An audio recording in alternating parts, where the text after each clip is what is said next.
Let's start with the 8th April JEE Mains 2023 first shift problems. Before this, we have already covered 10 problems of this session, first shift, in the part 1 and part 2. This is, we are going to start part 3 for the JEE Mains 2003, 8th April first shift. Okay. So let's start with the JEE Mains PYQs. A charged particle moving in a magnetic field B bar. A charged particle moving in a magnetic field B bar has the component of velocity along B bar and perpendicular to B bar. The path of the charged particle will be. इस question में हमें क्या दिया गया है, देखो ध्यान दो. Let us consider this as x axis, y axis and z axis. What is given? A charged particle is moving in a magnetic field and has the component of velocity along b bar as well as perpendicular to b bar. अगर हम ये magnetic field मान के चल रहे हैं तो ये जो चार्ज्ड पार्टिकल इस मैग्नेटिक फील्ड में घूम रहा है तो उसका वेलोसिटी हमें क्या कहा गया है? Velocity is along b bar and perpendicular to b bar. Velocity के दो कंपोनेंट हैं, the component of velocity along b bar as well as perpendicular to b bar. तो ये एक स्टैंडर्ड केस है, इसे ध्यान में रखना है कि this is a helical case. अगर यहाँ पे हम कोई भी एक पॉइंट कंसिडर करेंगे तो इसका वेलोसिटी का component along b bar and perpendicular to b bar इस तरह से आएगा. ध्यान देना है, velocity component along b bar and perpendicular to b bar. तो आंसर क्या हो जाएगा? ये हेलिकल स्ट्रक्चर है और हेलिक्स किस डायरेक्शन में बढ़ रहा है? मैग्नेटिक फील्ड की डायरेक्शन में बढ़ रहा है. अगर हम magnetic field B bar along X axis ले लेंगे तो आंसर क्या आएगा? The path of the charge particle will be helical path along with the axis of magnetic field. Clear हो गया?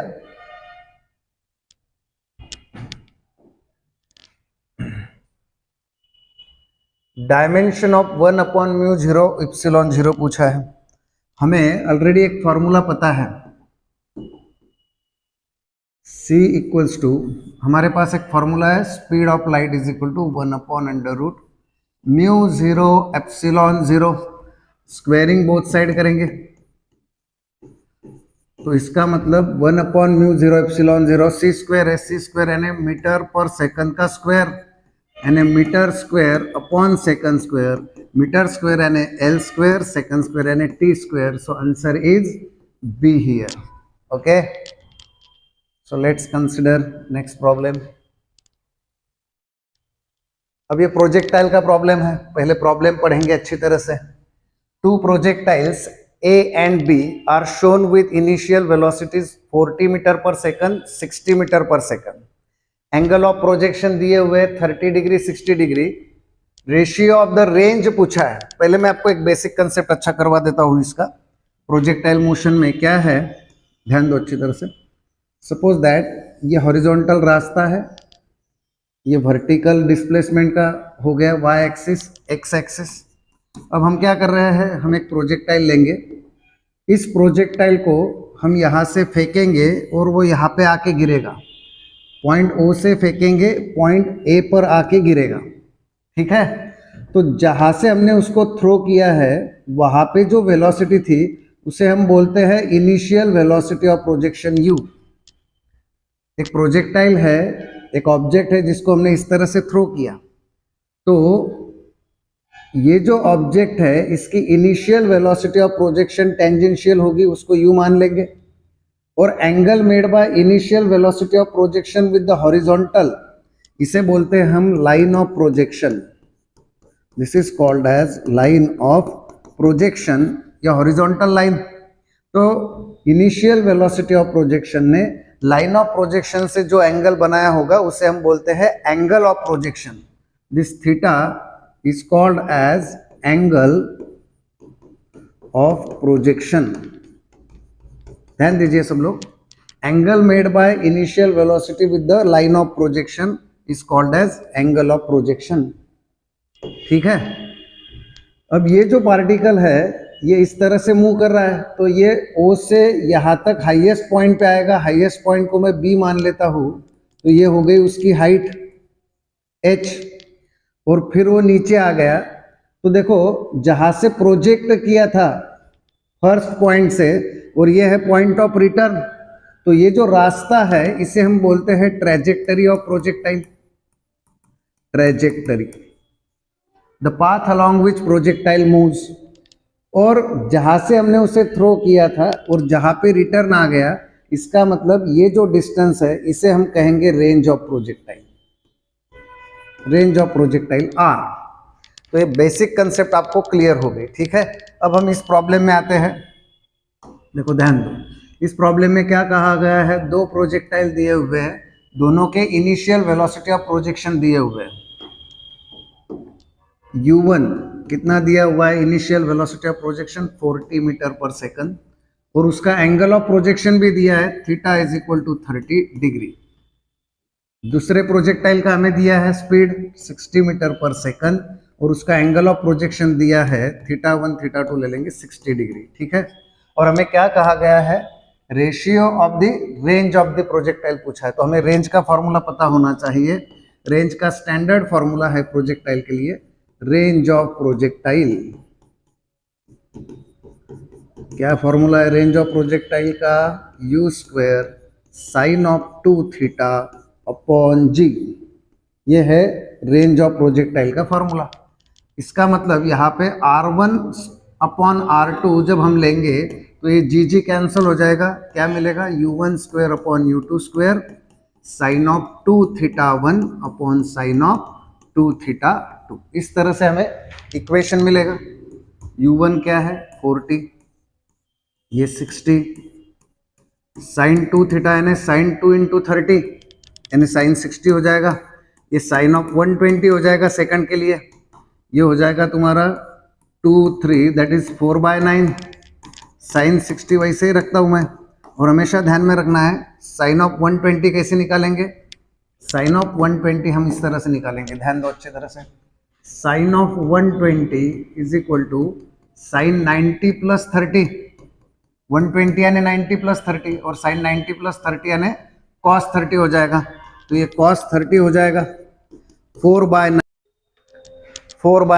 साइन 60 क्या है, √3/2 है। कॉस 30 क्या है, √3/2 है। ये कैंसिल हो जाएगा, फाइनल आंसर 4/9। सो हमारा आंसर क्या है, ये प्रॉब्लम अच्छी तरह से एक दो बार देख लो, इस पर क्वेश्चन आएगा। ये रेंज ऑफ प्रोजेक्टाइल का फॉर्मूला है। इसी केस में एक दूसरा फॉर्मूला भी हम देख सकते हैं हाइट ऑफ प्रोजेक्टाइल का। हाइट का फॉर्मूला होता है u² sine theta upon 2g। ये हाइट का फॉर्मूला है। रेंज का formula u² sine 2 theta upon g होता है। अब अगर हम रेंज का फॉर्मूला यहाँ पे कंसिडर करें तो रेंज मैक्सिमम कब होगी, जब ये जो साइन 2 थीटा है, साइन 2 थीटा मैक्सिमम हो जाएगा, मैक्सिमम यानी इक्वल टू 1, तो रेंज मैक्सिमम हो जाएगी। साइन 2 थीटा इक्वल्स टू 1, इसका मतलब 2 theta is equal to 90 degree, इसका मतलब theta is equal to 45 degree.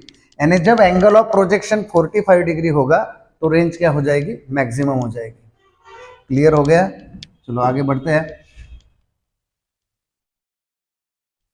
अब देखो अगला problem, statement based assertion reason type का ये प्रॉब्लम है। स्टेटमेंट में क्या दिया हुआ है, E is the total energy of the satellite moving around the earth, and potential energy कितना दिया हुआ है, E/2। ठीक है, स्टेटमेंट 1 में क्या कहा है, E इज टोटल एनर्जी और पोटेंशियल एनर्जी E/2 है। स्टेटमेंट 2 ऐसा है, kinetic energy of satellite is equal to half of the magnitude of total energy. अब देखो कौन से स्टेटमेंट राइट है, कौन से स्टेटमेंट रॉन्ग है, इसे हमें स्टडी करना है। सबसे पहले हमें ये पता होना चाहिए कि काइनेटिक एनर्जी जो होती है वो निगेटिव ऑफ टोटल एनर्जी होती है। अब यहाँ पे टोटल एनर्जी E है, बराबर है, टोटल एनर्जी E है, तो काइनेटिक एनर्जी -E होनी चाहिए।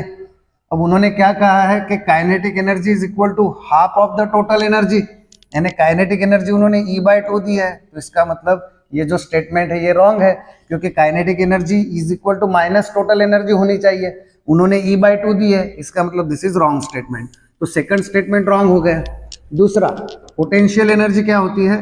Potential energy twice of total energy होती है, इसका मतलब पोटेंशियल एनर्जी ट्वाइस ई होनी चाहिए, पर यहाँ पे पोटेंशियल एनर्जी कितनी दी है उन्होंने? E/2, इसका मतलब स्टेटमेंट 1 भी रॉन्ग है, स्टेटमेंट 2 भी रॉन्ग है। क्लियर हो गया? आगे बढ़ते हैं। अब ये अगला भी स्टेटमेंट बेस्ड प्रॉब्लम है। स्टेटमेंट 1 क्या है? If heat is added to system its temperature must increases. अब जब सिस्टम में हम हीट ऐड करेंगे तो टेम्परेचर हमेशा बढ़ेगा क्या?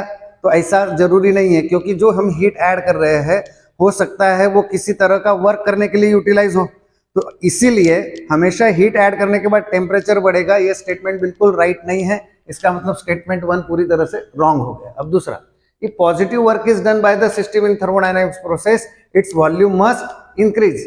अगर पॉजिटिव वर्क डन हुआ है तो वॉल्यूम मस्ट इंक्रीज है, तो ये स्टेटमेंट राइट है। तो statement 1 is incorrect but statement 2 is correct, तो डी ऑप्शन है इसका। ठीक है, क्लियर हो गया?